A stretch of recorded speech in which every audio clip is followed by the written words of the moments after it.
अतुल. आज तुम्ही राजश्री शाहू महाराज यांच्या 152व्या जयंतीनिमित्त शालेय विद्यार्थ्यांना शालेय वस्तू वाटप करण्यासाठी हा जो चांगला उपक्रम राबवला आहे, त्याबद्दल काय सांगाल?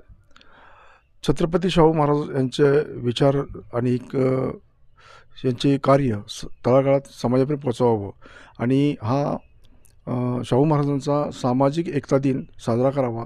आपण अनेक ह्या मंडळाने आत्तापर्यंत कार्यक्रम चांगले केले, परंतु ह्या विभागातील मुलांना त्यांच्या यशामध्ये आपण कुठंतरी बळ द्यावं ह्या उद्देशानं हा मुलांना सर्व विभागातल्या टॉपर मुलांना आपण त्यांचं कौतुक करावं आणि कौतुकाची थाप भरावी.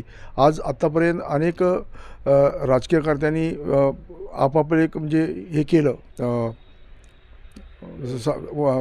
सामाजिक काम करण्याकडे दुर्लक्ष होत चाललं आहे आणि राजकीय काम जास्त होतं. परंतु एक शाहू फुले आंबेडकर विचाराचा वासा आपण घेतला असल्याने आणि आपण मुंबईमध्ये किंवा काम करत असताना परंतु आपल्या मातृभूमीमध्ये कुठंतरी मुलांना बळ द्यावं आणि आपल्या मातृभूमीतील मुलं IPS IAS अधिकारी व्हावी ह्या उद्देशानं त्या मुलांना आपण शैक्षणिक शाबासकीची थाप मारण्यासाठी आपण हा छोटासा प्रयत्न केलेला आहे.